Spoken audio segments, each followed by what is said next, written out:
Hello and welcome to CHQ Backstage. My name is Deborah Sunya Moore and I serve as Chief Program Officer and Senior Vice President here at Chautauqua Institution. And today I'm just thrilled that we have Dr. Chen Yi with us, a prolific composer. Welcome, Dr. Chen. Thank you, Deborah. Thank you for having me here in Chautauqua. We are thrilled to have you and thrilled that you are here with SUNY Fredonia and that we are working with SUNY Fredonia to let people into understanding a little bit more about your music and understanding some bits about your life as a composer. That is a great question. And as an introduction, I will tell our audience that I was born in China in early 50s. And then I was educated with classical music when I was 3 years old because my parents, who were medical doctors, who love classical music so much. So I practiced the piano and then the violin when I was 4 years old. So piano first and then violin. Yes, and then it was non-stop until my teenager time because the Cultural Revolution came and I was sent to countryside to work as a farmer. But then I was 15 years old. I carry my violin with me, and the classical music was prohibited by then. Only the revolutionary songs were allowed to play. I could collect all this spare time playing on my violin with the revolutionary songs in the melody.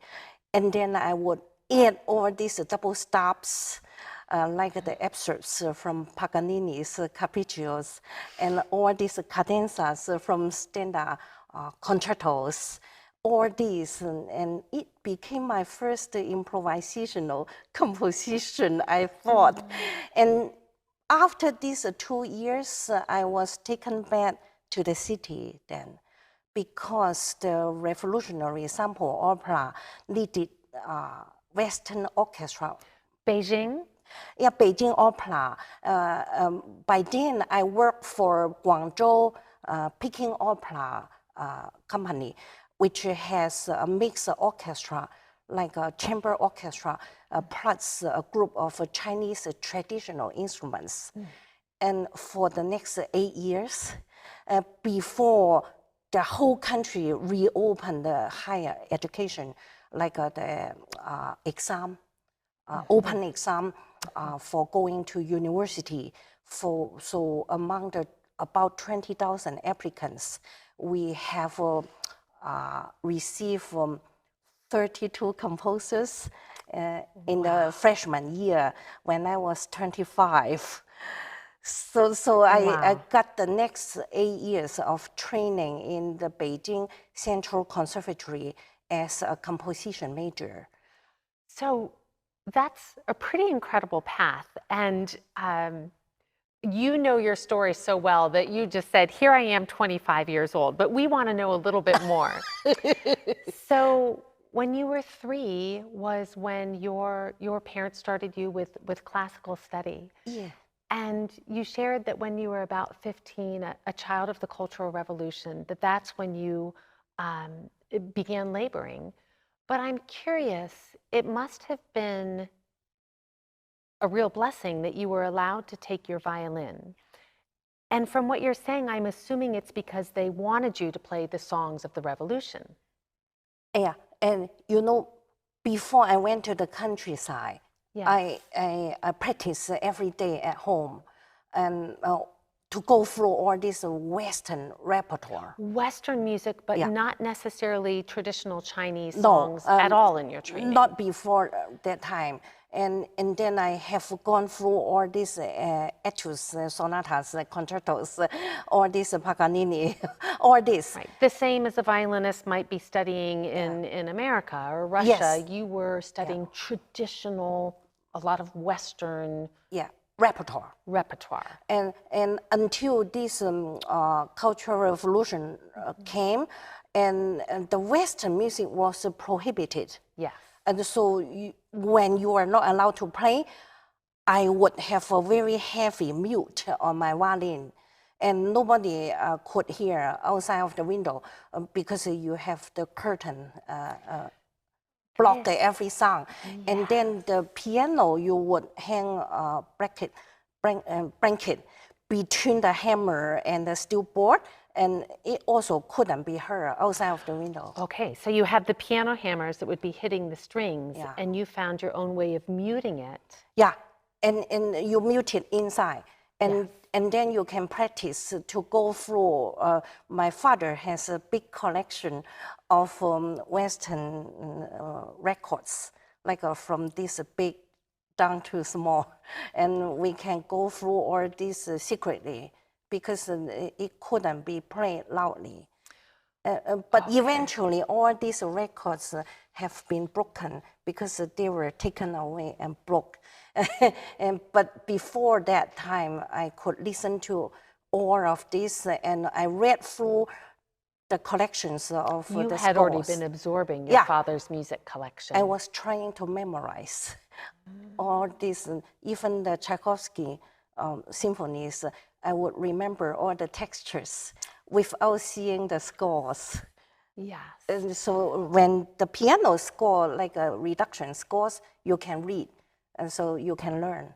Before it's taken away. I see. So as you were, as a teenager, spending, I assume, a lot of your day doing the labor, you were openly playing the songs of the revolution and learning and having your beginnings at improvising, and secretly continuing your studies and your exploration of some Western music. That one, secretly play and practice, was before I was sent to countryside. Thank you. To work as a label. But during the 2 years in countryside, only the revolutionary songs were allowed. And so I started to do this from memory. When you do all these excerpts, for example, one phrase you play from the song, and then you play the double stops as a variation, and you can moderate and change it to another key, and play another fast passage between two phrases. Yes. So it sounds like this was the beginning of you blending Chinese and Western traditions. And, were these experiments, improvisations, was that the beginning of your composing? I didn't think of that. It was my beginning of composition improvisationally. By then, I had never thought of composition itself until the reopen of the higher education in 1977. It was in October. 20,000 applicants applied to the Central Conservatory in Beijing. I was, I think, the only one from my city, Guangzhou, accepted. And so I went 2,000 miles away to the north, to Beijing, to study for the next 8 years in composition major. And I believe you were the first woman masters in composition from this conservatory? Yeah, from Beijing Central Conservatory. Now we have many, many women composers graduating. But by then, it was in 1986, I was the first woman in composition major graduated from Beijing Central Conservatory when I gave a whole evening concert of my orchestral works played by the National Symphony in Beijing Concert Hall. I wish we could all go back to that night and hear that. But talk to us a little bit about your path from being a student to being a professor. Oh, that is an interesting story because after my education in China, in 1986, I became a doctoral student at Columbia University in New York. For the next 7 years. I spent these years not only studying in classroom, but also from the society. And I have learned the culture, the multicultural society, and also I make many friends, great musicians, and that's also where we met in Yes. Aspen. When you play my music, this Sparkle I'll octet never forget playing Sparkle. is a very hard piece for marimba and vibraphone. You did that so well, I still remember. You write very difficult music that makes musicians invest themselves in it. And you manage this beautiful simplicity at the same time. So that your music has always affected me. And I didn't realize when we met so many years ago that you were a composer, a recognized composer of that level, and still a doctorate student. Yeah, when we met, first time I was in Aspen as a student, and the second time as a guest composer, and I was a resident composer of the Women's Philharmonic and Chanticleer and Aptos Creative Music Center in San Francisco. And then the third time, when I was a professor at Peabody. And after that, I moved to UMKC in Kansas City, where I spent the last 25 years teaching at UMKC. And so those pieces you play are still played until this year, like 2 months ago. One in Virginia, the other is in Buffalo. Yes. So you have these pieces that have just become favorites and mainstays in chamber repertoire, in orchestral repertoire, and you could be relaxing right now. I'm saying you have written so much music. What is it that drives you to keep composing? Wow. I mean, education. I think society, community keeps me. All these young students and young musicians, they keep me up because when I face young students every day, it brings me back to my youth. And I open some new courses and also train them with my experience. For example, to share my experience of composing for mixed instrumentation with Chinese traditional instruments and Western instruments, and also with extended techniques interreacted between these different groups of instruments. And also I take part into many reading sections and to encourage young students to write for choral works, write for orchestra, like reading sections, and we have many competitions given to chamber music, particularly because it would be easier to get performances, good for them to earn experience. Yes. And so all this may keep me up. And also I talk to different festivals and programs year long. So that may be the way to keep me up. And also the new commissions I need to finish. Right. So you're always getting commissions, I'm sure. And so you're always pressured to keep writing, but it seems like you put that pressure on yourself that's a positive pressure. And as we see your new works come out, you still do, as you mentioned, so much blending of Chinese and Western tradition using traditional Chinese instruments and what Americans would be more used to hearing, these traditional Western instruments. Talk to us a little bit about what it means to take something from your childhood, in any case also your country, and have it still play such a core role in the music you share with the world? Yeah, this is a very interesting question because education is so important for us as in the society. Because I remember growing up, I sang in children's choir, and also I worked with classmates in other activities. But not until the Central Conservatory education. We have gone through all these Western music training programs, like our normal harmony, counterpoint, orchestration, music analysis, music history, and year training.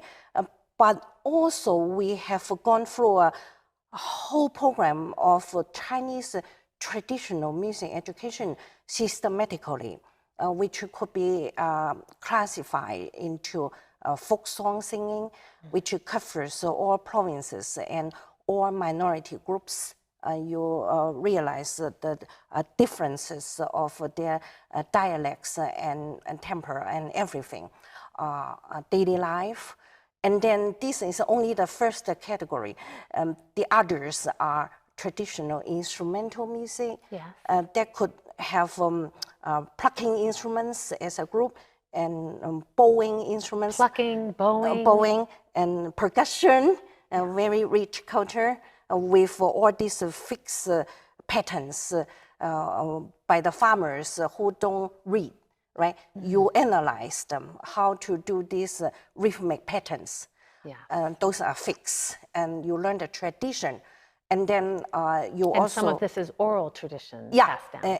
Absolutely. And then you have the blowing instruments, like the wind. You could identify many of them, like the bamboo flutes, like the 笛子, xiao, and xun. And then you have the sheng, the mouth pipe organ, and you have the suona, like the trumpet, which is wooden made, but with metal bell. Those are very loud out-of-door instruments, parade, like the shorn band. And all this, this is the second category. And then we have the storytelling, musical storytelling, which we call 曲艺. It means half speaking, half singing, and you tell stories.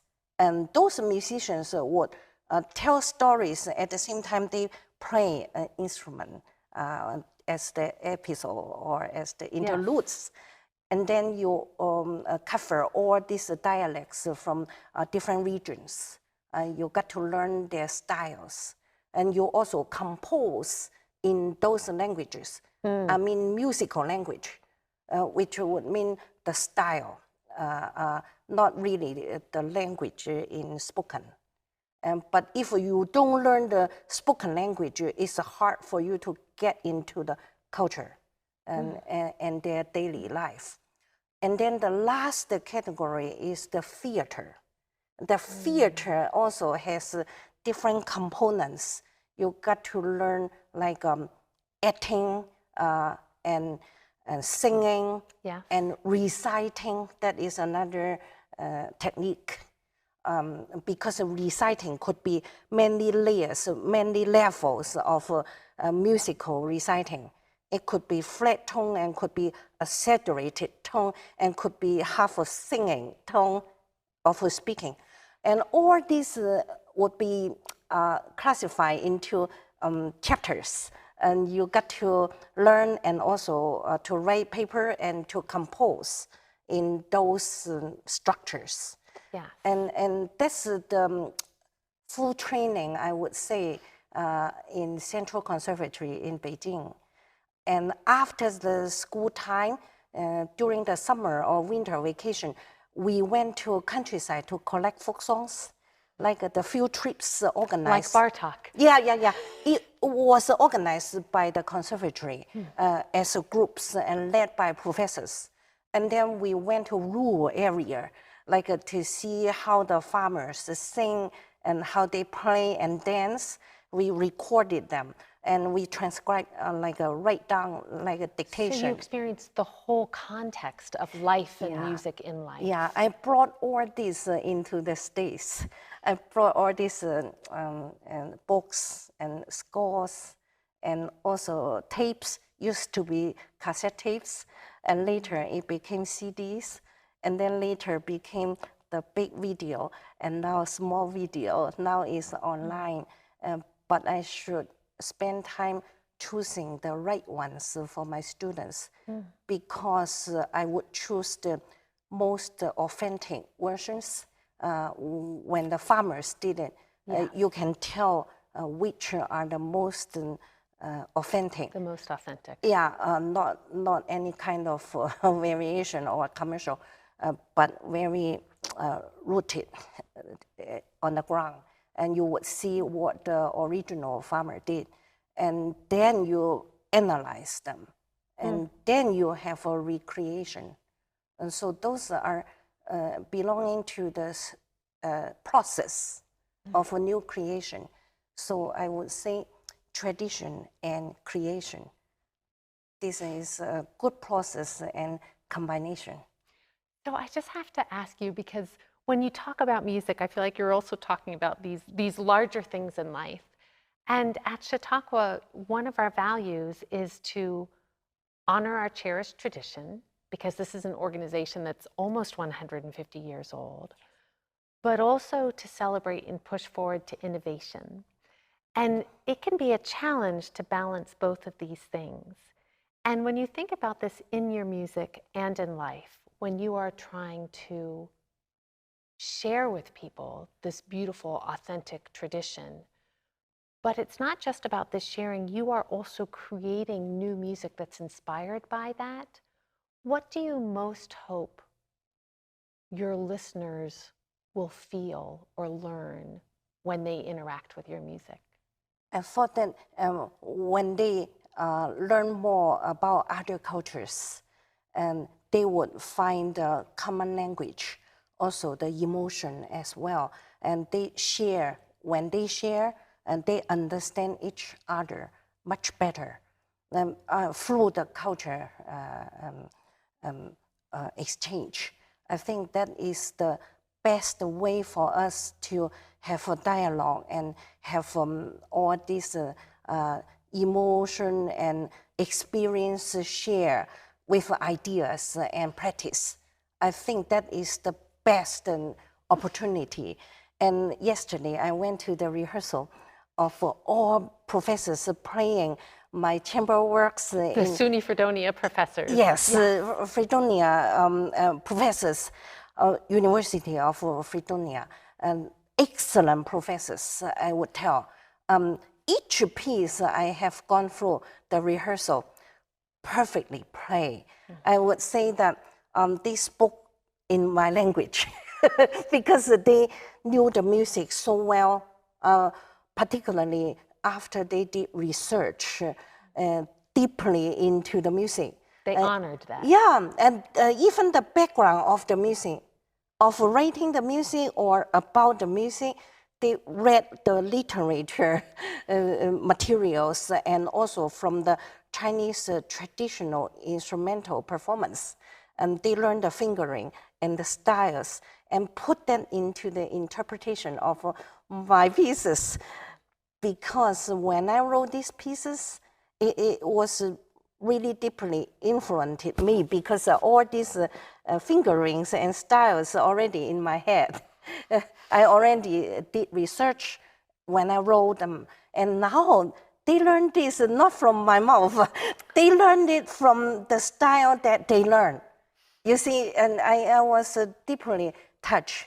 When I went through these rehearsals yesterday, we have spent 4 hours with all pieces. I thought that I really appreciate it. And also I really praise our high level of performances. And particularly, besides the virtuoso idiomatic playing on solo instruments, also the chamber program, the chamber the connection. Yeah, like duets and trios, all these combinations play together so well, just well trained. I cannot say anything better than this feeling and experience, high level of chamber music performance. Well, I'm so excited that even if people don't get to experience this live, we will have this concert on the CHQ Assembly. And just like you were moved hearing and experiencing how much they honored the tradition of the music and the intent behind the music, I think that will come out and move everyone that hears it as well. And just really love and am lifted up by what you say about this builds empathy, this learning about other culture, this deeply understanding it and performing it, it builds that cultural bridge that we need so much. Thank you, Deborah, for having us here, and also thank you for all our colleagues in the University of Fredonia. I think that this is going to be a very excellent program to share with our audiences. Well, we can't wait, and we're so honored that you have come to Chautauqua Institution and that you will be back, and thank you for being here. Thank you. Thank you for joining us on CHQ Backstage with Dr. Chen Yi.